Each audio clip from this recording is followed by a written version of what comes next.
Hello and welcome to my channel. I am the Fiend, and if you're watching this, you probably got pulled in from the algorithm. Welcome to my channel. This is my first movie review, and this is just something that I had to do. It's a spur-of-the-moment thing. I've been just having this movie on my mind for quite some time. Obviously, from the title, this is about Weapons, the 2025 film. It is a popular movie, I would say, and I'm going to be breaking this down in multiple different parts. I'm going to be kind of be sporadic. I'm not going to do any editing. It's just going to be the background image of the film. I don't want to get in any shit with the YouTube's monetization and using clips or their sounds or whatever. So it's just going to be this. If you don't like that, I don't care. But I do have to express my thoughts because I have a little bit of a background in film. If you know my channel, I'm a gamer, but I also have film, art, and other digital media as something I enjoy. I went to school for. Didn't do well, obviously, and that's why I'm here. And maybe my opinions are invalid, but I think that some people may share the same sentiment, and I also want to create an area for people to discuss this, because as a horror film fan and a tragedy, or sorry, kind of terror film, like I like these horror dark films. That's where I enjoy films. I don't watch the happy-go-lucky comedies and stuff like that. I wouldn't know them very well, but I do like horror films. So this is why I felt like Weapons called to me, because it had a perfect premise, a amazing premise. I was immersed from the second I started, and don't mind the background noises as people drive by on this beautiful day. I love the premise. I am a big fan of Josh Brolin. I wasn't a big fan of the first film from the director. I believe his name, I have it in the background here. Who is it? It doesn't even show. Zach Kreger here. Zach Kreger is the director of Barbarian, a 2022 film, which I tried watching myself, and I couldn't even get through the first 20 minutes of it. It felt like the most drawn out, dragged film I've ever watched, and I try to be very lenient on films, especially newer directors, but that one was particularly rough for me to watch, and that one was very positively received. So maybe I'm a hater.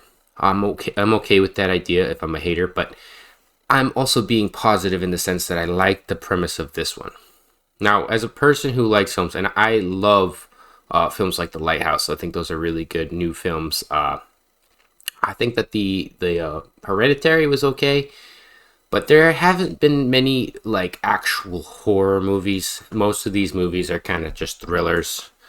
They build up the tension with very little release, and this one does that same thing with a perfect premise of kids running away into the night, and you have to figure out why. And it starts out with possibly the most horrible character I've ever seen on film. And my girlfriend was watching this with me, and her response is something I gauged as well. She found this person to be just as annoying as I am. I do. And this is going to have spoilers and dark content and all kinds of different things. So there's your warning. But this teacher, after all these kids run away, this is the first 5 seconds of the movie, they run away. This teacher is basically accused by the town of doing something to get the kids to run away. And it's a decent idea. Yeah, I guess maybe she did. She was telling them to do something, go run and live in the woods. Who knows? And then immediately when you get to see her, she's not that character. You just realize she's a pathetic drunk teacher who doesn't have anything going for her except for her ex-boyfriend and these kids. So she's very involved. And that kind of gets, that's like personal level, and I like it. It's very real. It's a real person. She's not like a fake character. So I think that the characters in this film actually do very well. The plot does very well. And it's the build up to the plot that gets you in there, and then it just falls off very, very, very fast into the end. And then the end is like you're watching a comedy film. And having just, I forgot to mention Terrifier. Terrifier is a perfect example of new horror films done right. It's a slasher, it's more gory. It's not my style. I like the thriller style with the like build up to suspense and then a real horror. But I don't mind watching gore. I like it. I'd say Evil Dead's my favorite film of all time, so that would be saying a lot about what I think of Terrifier and its comedy and its horror aspects.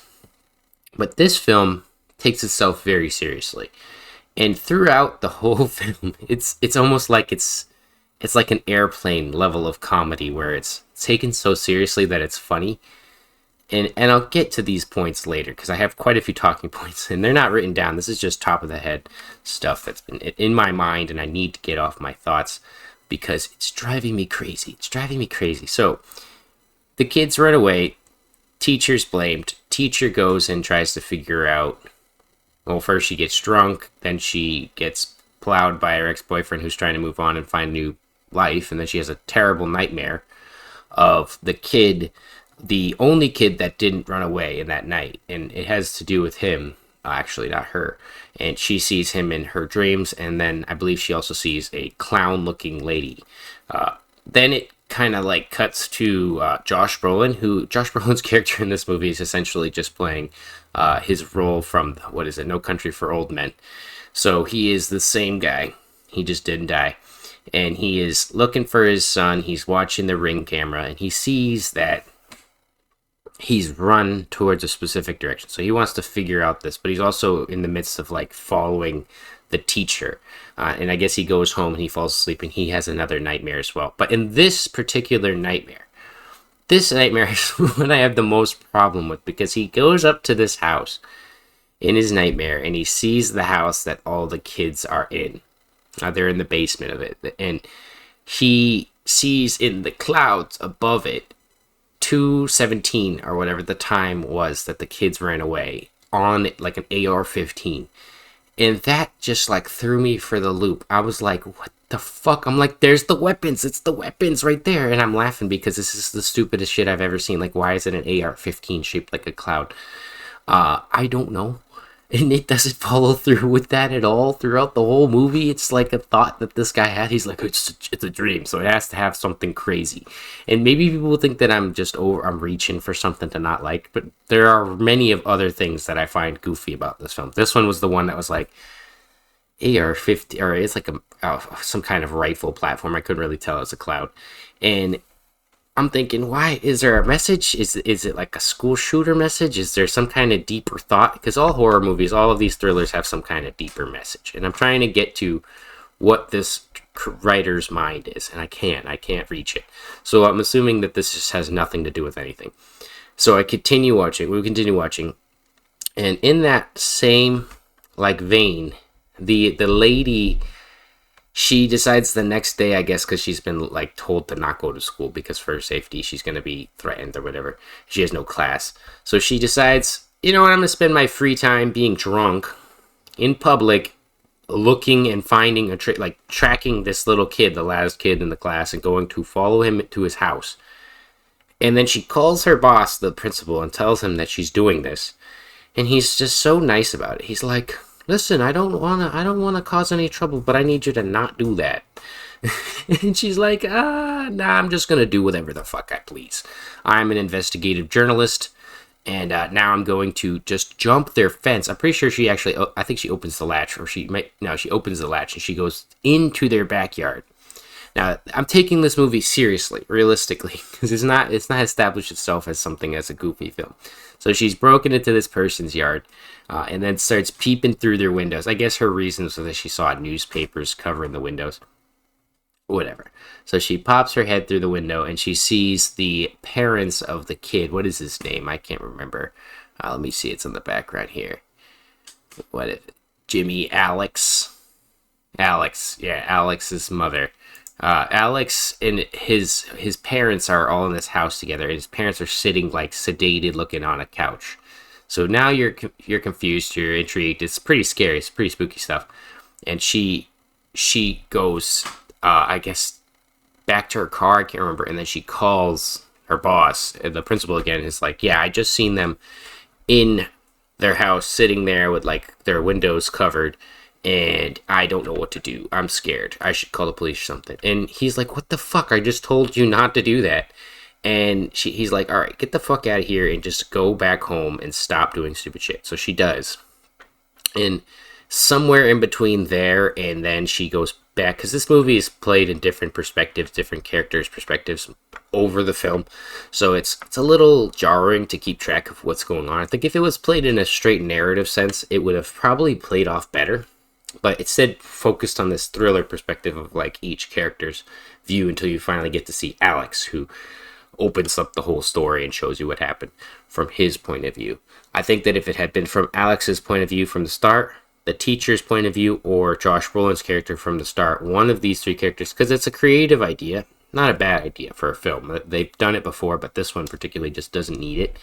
And there's a scene after, yeah, it's the day after, and it's following her through the liquor store the day before, and then it drags out for like a minute and a half or two. A long shot following her, one uncut shot all the way into the liquor store. She picks a bottle and she drinks it, or she gets it and then she brings it home. And then the next one, it does the same kind of follow up, which is a clever shot, I guess. And the girlfriend of the cop, her ex-boyfriend, is chasing, like kind of like stalking her in the store in this very unnerving way, which I'd say is actually a very good scene. And she goes to hit her and just throws liquor on her instead, and she decides to just pour the bottle out on her. And I'm like, if you were that bad, you chased her down like that. Why didn't you just smack her or something? And I think it's because these moments were built up just for the sake of building them up.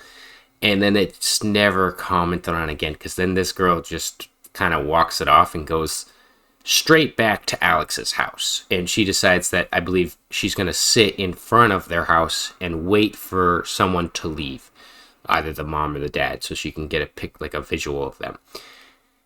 And in her stupid drunken state, she falls asleep out in front of their house. And best scene, I think, this is what really got me hooked, and this is what made me want to make the videos, because this scene was actually very good. Of the mom, I don't know if she was naked, I think she was naked, but she comes out of the house and she's like creepy walking. She's very fast and she's creepy walking towards this car where this girl, what's her name? I haven't even named her name yet. I have it in the background here. Justine is in her car sleeping, and she comes up to her car, tries to open the driver's side door, doesn't get to, and then goes to the back door, opens it because it's unlocked, and she gets in the car. You can see the movement of the car. Then the door closes, and then you see her come around with these scissors right into her face, and it is quite possibly one of the scariest scenes I've seen in a modern film, and probably many films, actually. It's a very, very good film scene, and I think that's the second it starts to fall completely apart for this whole film, because that build-up was so immense that actually it might be I have those reverse scenes, but irregardless, these two things happen. She gets her hair cut by the woman, the mom, and then she gets chased down for a second by the girlfriend of the boyfriend, or her ex-boyfriend that she slept with. And mind you, this is so confusing because this is back to Justine's point of view, then it's the the bully's dad's point of view, Josh Brolin's character, and then it's fucking whoever, I think the principal's point of view, and then it's the kid's point of view or someone else. And when it gets to the dad actually has, Josh Brolin's character has a very good idea. He's like, I'm going to track the kids down via the direction that they ran from the Ring camera. So he goes and he finds the other kid, or the other parent, who has a Ring camera and has the same footage. The first one says, no, I don't really know you and I don't want you to look at this footage. I'm uncomfortable. And he's like, okay.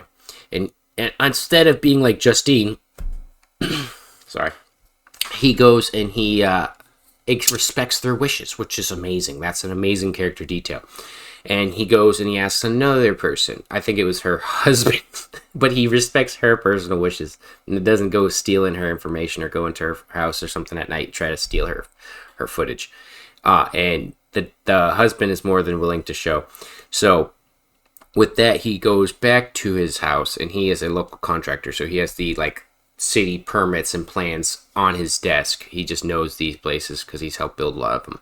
And he draws up a line from his house to the direction that his son went, and then he draws a line from the direction of their house to the direction she went, and there's an intersection there. And he goes to see that intersection, And actually, no, he doesn't do that yet. I think he waits, but he does eventually do that.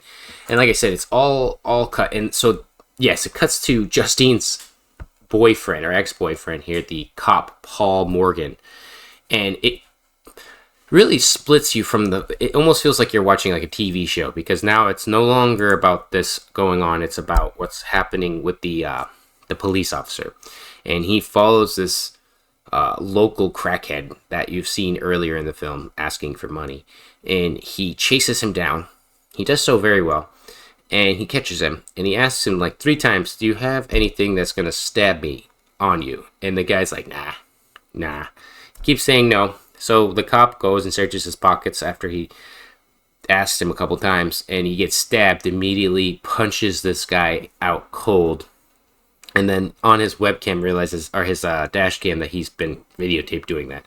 So he goes and he quickly turns it off, and he's trying to cover up all of this. He tells the homeless guy, "Get the heck out of here." And you're still kind of reeling from the the previous scenes with like Justine getting her hair cut and all this stuff. So you're like, okay, maybe this homeless guy is like a demon in the town, or he's something. He's kidnapped the kids. Who knows? And from there, you keep going, and the cop basically just immediately after finding out that he gets stuck by that needle goes and sleeps with her. So that's from his perspective. He goes with her after that. So like a scumbag, he gets his ex-girlfriend potentially infected with the disease. And then he moves on to the next day, where he's just trying to like go through the day. He has like a couple bad things that his ex-girlfriend finds out, and then that happens with her chasing down Justine. So he loses his girlfriend. He's almost about to lose his job. He has all this footage basically backing up that he assaulted somebody with very little reason. And he sees that homeless guy coming back to the police department. He sees him coming down the street, and he starts chasing him like full bore. He's just going to go kill him basically at this point, because he doesn't want to lose his job. He'd rather kill this homeless guy. And he chases him down into the woods. And this is the craziest thing. He chases him down in the woods, and then it cuts to the perspective of the homeless guy.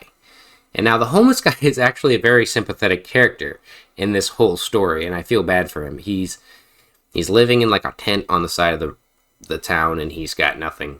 But he's obviously very addicted to drugs. He has lots of needles and spoons and all these things inside his tent. And he basically gets caught up in stupid shit. So he's stealing from people's cars. He's walking by people's cars trying to open their cars. He's trying to just steal anything. He's a moment of opportunity thief. And what happens is when he's caught by that cop, he was actually trying to break into somewhere. So he runs, cuts to him stabbing this cop, or accidentally poking the cop. And then he goes and he's doing all his stuff like he did normally. He just ignores what happened to him after he got knocked out. And he continues to break into people's houses, and he gets to Alex's house. When he gets to Alex's house, he actually manages to break in. And when he gets in there, he starts searching around, checking drawers.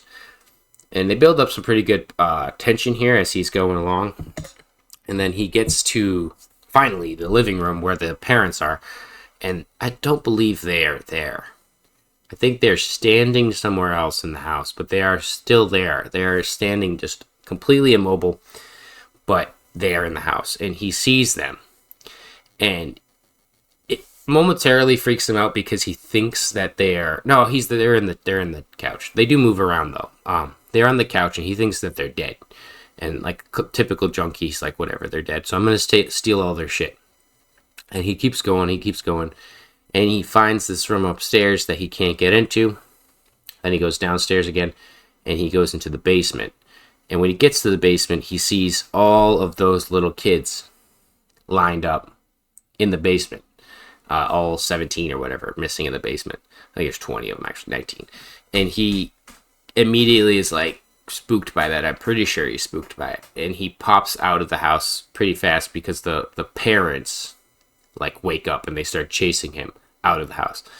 And he gets out and he runs away with the few things that he has. I'm pretty sure he runs away. Yeah, and he gets, mind you, like I said, this movie a week or two ago, and I forgot most of the scenes. I should have rewatched it, but I have a wiki article in the background here. And when he goes back to the pawn shop, he had tried to sell this little kid's baby iPad. It was like a little kid's iPad that you could obviously see a kid's stuff on it. So the pawn shop guy was like, nah, I'm not taking that. So he comes back to the pawn shop with this newly acquired loot from Alex's house. And the guy's like, yeah, I'll take it, sure, whatever. $30, I think. And he goes and looks at the back of the wall where the pawn shop is, and he sees like a $50,000 reward for those missing kids, which I imagine would be much larger for 19 missing kids. So he immediately takes that as an opportunity to make some money, and he goes to the police station. And this is where you get that confrontation where he's being chased by the cop again. He was going to the police station to simply say, hey, I've got these kids.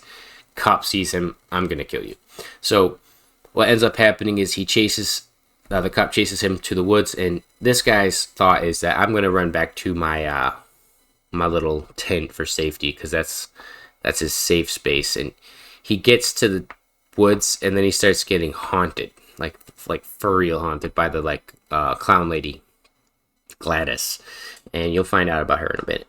She's like already onto him being in the woods, and he gets into his little tent. So he's spooked. He thinks that something like supernatural's coming for him, not the cop. He thinks that the cop was just chasing him a little bit, and he's just kind of spooked all around. And he gets into his tent, and he grabs like 6 needles, and he's holding them like ready to stab whatever comes in. And the fucking cop opens and this is the thing, Gladys the witch can't open doors, so she couldn't have done this. He opens the door and checks to see who's inside, and the fucking crackhead stabs him in the face. And I'm thinking myself, he's just gonna shoot him. He's killing him now. And surprisingly, no. The cop just takes it. He goes to kill him. He takes the shotgun. I'm pretty sure he goes to shoot him in the face. And the guy's like, no, I know where the kids are. And the cop's like, yeah, I don't believe you. And he's like, I do. They're in the basement of this house specifically. So they go, and the cop's like, if I don't find them there, I'm fucking you up, like, really bad. And so he puts them in the back seat of the cop car, locked up, and he goes to the house. And when he knocks on the door, it immediately opens for him, and he goes inside. So he's in, and it doesn't show you what happens. And this is, like I said, this is some good tension. I think these scenes are amazing. I think that the setting, the plot, all this stuff is actually very well. It's just the way it's enacted, the way it's played out, the pacing, and the kid's sitting there getting very nervous in the backseat, because he's like, it's dark, and he's been sitting there for like a couple hours now, 6-7 hours, and this guy comes out, the cop sprints out, like the door opens, and he just sprints out like fully under the spell, and he rips this kid out of the truck or the car, and he puts him inside the house. So then it's done. That cuts to the principal. Now the principal kind of opens you up to the character Gladys, who he's involved with. He's trying to get Gladys is the supposed aunt of Alex, and he can't get contact with the parents, so Gladys is coming in order because they're sick, whatever. So the principal's like, yeah, I have to basically either see the parents, or I'm calling Child Protective Services to get them to go to your house and check, because I can't rely on you. You're not the actual guardian. And this sets that character Gladys off like nobody's business. And it doesn't really explain too much about her, but she's obviously been seen in the episode or in the movie so far, and she's that clown character who's kind of creepy in the background. She's in their nightmares. And so what happens is it cuts to this principal, I forget what his name is. Let's see. Principal Marcus, I think. Yeah. Marcus. And he essentially is a gay man, which is fine. And he's got a husband, and they're doing their thing, living their life. And he's at his house. And she comes, and she's like, hey, actually, I'm sorry. I didn't get everything I wanted to say out the other day about what was going on with Alex. And he's like pretty suspicious. Like, a few of the characters in this movie actually understand what's going on, and then some of them are just completely stupid. Like, when she comes to the door, he's like, nah, I'm not letting you in. And like I said, she can't be let into houses. Like, if she's let in, she's allowed in to do her spells and her magic. But I'm pretty sure that if she's not let in, she can't.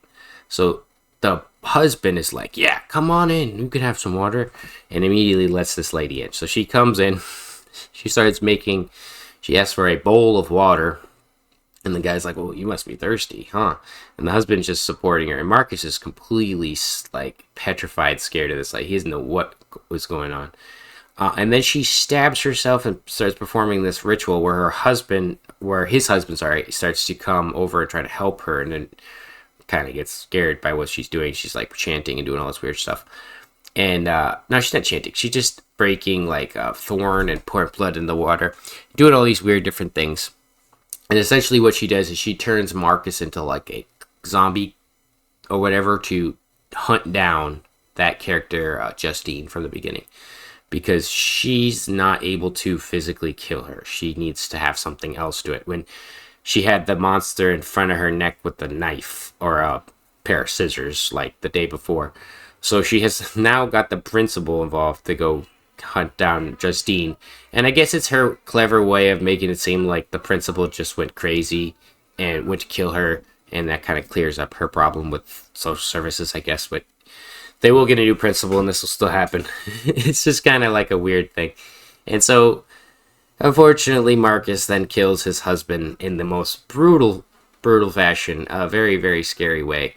And then he gets up and... Oh, sorry. She had cut the husband's hair off first. A portion of his hair. And then put that on. And had Marcus kill her husband. And then she does Justine.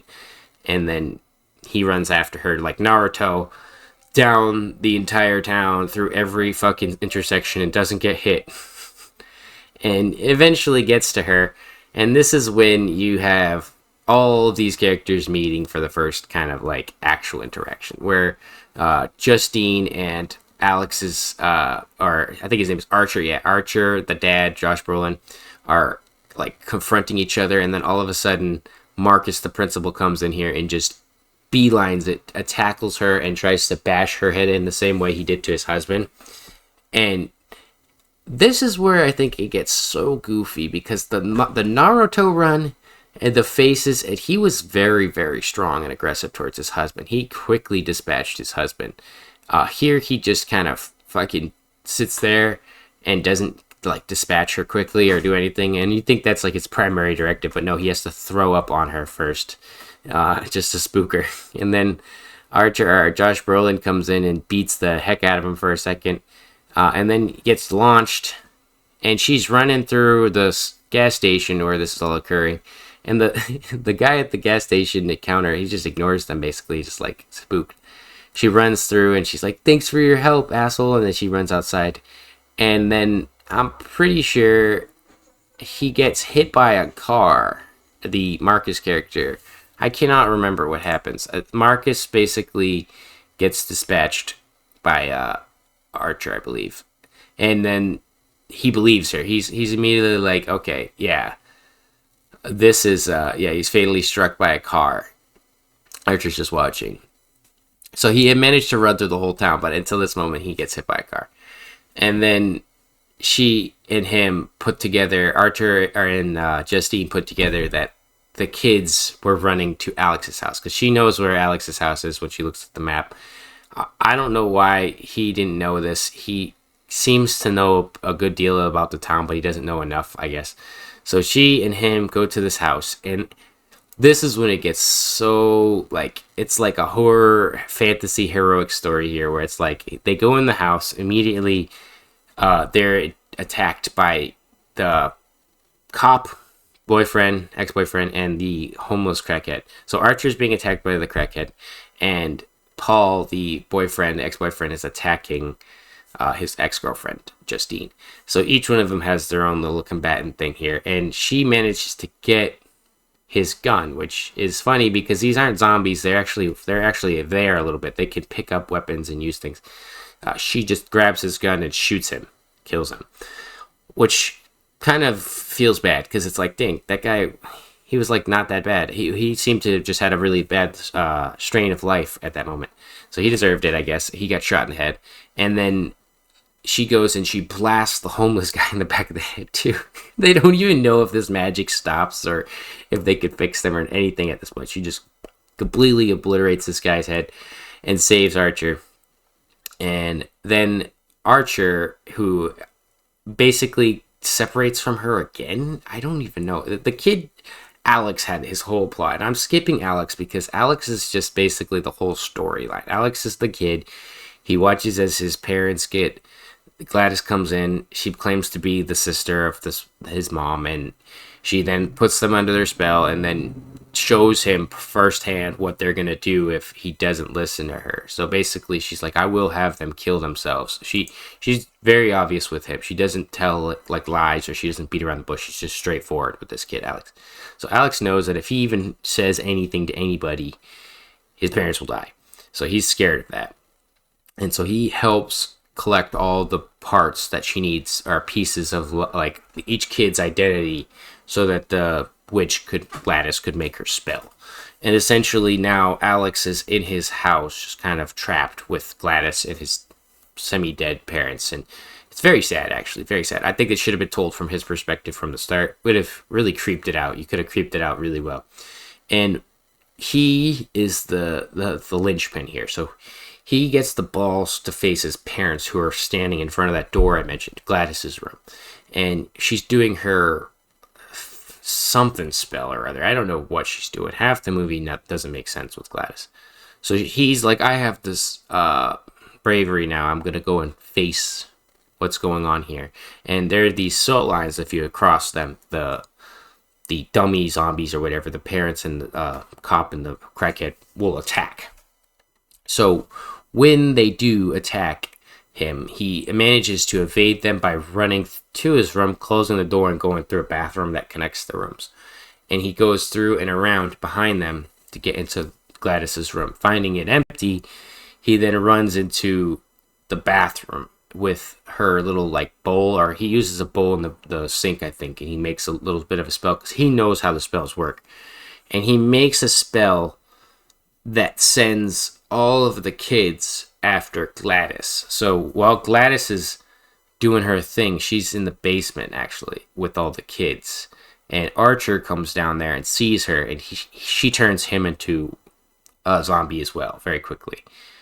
Which is funny because she does it quickly to him, and he then attacks her, attacks Justine.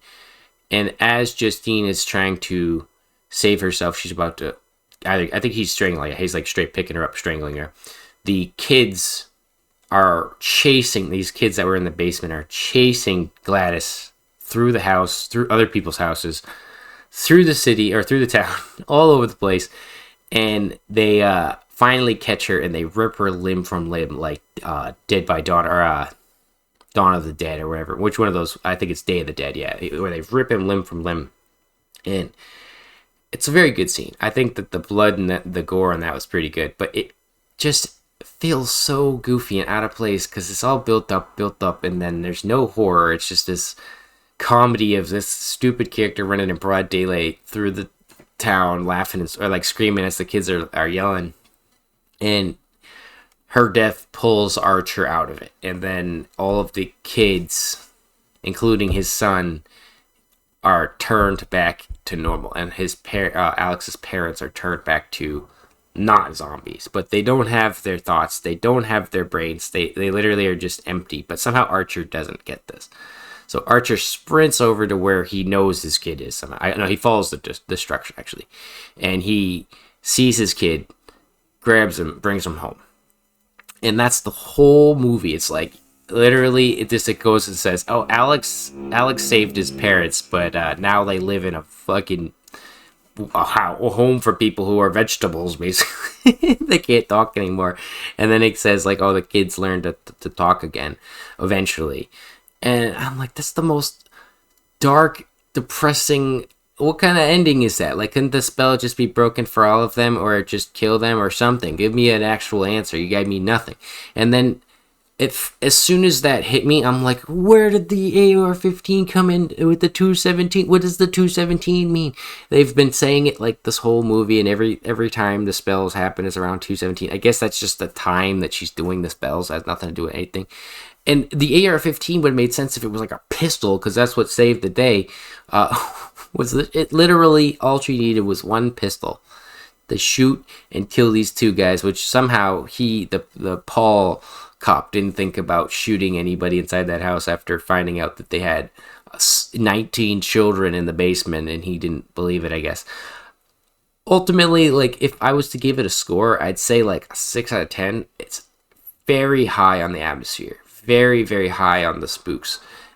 There was one jump scare that had a loud, like, spooky sound, which I hate. I think that took away a little bit of its spooky factor. But the scene with the lady in the car is definitely one of the spookiest scenes. And if they had stayed along that path, if he had stayed kind of in that vein, cut the, like, I think the cop was necessary and the crackhead was necessary to kind of get you in there, but I think it just diverted the story into a direction that made little to no sense, where there was too many monsters, too many different problems, too many unresolved stories. A lot of characters made mistakes that just didn't seem to make sense, like the principal believing for a second that this teacher wasn't crazy for breaking into the backyard of one of her only students who's missing the rest of her class and trying to peep through their windows. Like, that is like the epitome of psychotic. And she just basically is just full on drunk all the time, and she has very bad characteristics. Like, she's not a very nice person. She's not very, like, charismatic, so it's not like she's that nice. But the one thing she does do is, like, show love towards the kids. And then Josh Brolin's character, he feels like he phoned it in. Like I said, he feels like No Country for Old Men. Josh Brolin came in and said, okay, I'll wear the country hat, I'll do the detective mystery, and I'll collect the money that you guys are going to pay me, whatever it is, probably $5 million, because he's a big name star. And then the rest of the movie just kind of, like, I felt so bad for the crackhead. I really didn't want to see him, and he literally is a crackhead, so don't make me feel bad about saying that. He is actually shooting up drugs. I felt so bad though. He literally didn't deserve that. He should have been saved. I wish that the witch's spell could have been broken, or maybe the kid learned a little bit more about the spells and how they could be broken, so that he could free them. But no, they just ended the witch, straight killed her, and then moved on from there. Special thanks to that little car there driving by, or fucking motorcycle. But it's just, it really hit me. I was like, why, what are you doing this whole movie? And I wanted to make this video for that reason, because I want to see people's thoughts. If you have an opinion on this movie, maybe you differ from my opinion, I'll definitely debate you in the comments or agree with you if you have some good valid points. Like I said, this movie definitely deserves the money it got. I don't think that films deserve to do poorly just because I don't agree with their plot, but I think that this film needs some kind of re-release script. Maybe they had the script written in one way and then it was broken down, because if you break it down, it's actually a good script. It's the teacher and the dad of the bully getting together, trying to find the parents of the kid that's been bullied. He's the linchpin, and they're trying to, like, fix this whole problem. They're trying to save the kid that's been bullied from all of the things that he did, which I think it was kind of a commentary on school shooting, because this is the bullied kid, and he would have could have potentially hurt these kids. And I'm reading it into it maybe, but that's what I guessed when I saw the AR and the fact that all of his classmates disappeared and he's the only one remaining. Kind of felt like that's what they were saying. I don't know. Maybe it's a commentary about go home and hug your kids like Josh Brolin did, and just keep them close and don't forget what they could be capable of, because he didn't know how bad his son was, and I don't think it ever established to him what his son was doing to this kid Alex. So poor Alex basically got bullied. He got his parents kidnapped and turned into zombies in front of his face, and then he had to live with their dying, decrepit corpses while he was... Oh, I forgot. He had to feed them soup. I should have said this before, but he was feeding all of these zombies soup so that they remained alive, because they were living. So they're still growing hair and farting and pooping and all this stuff. And he's just taking care of them. And he's this poor little kid. And, yeah, it never really wraps up the movie in any kind of meaningful way. Just like I'm not going to wrap this up in any meaningful way, but I will appreciate all the people who watch this. Thank you for watching, and I'll see you in the next one. Goodbye.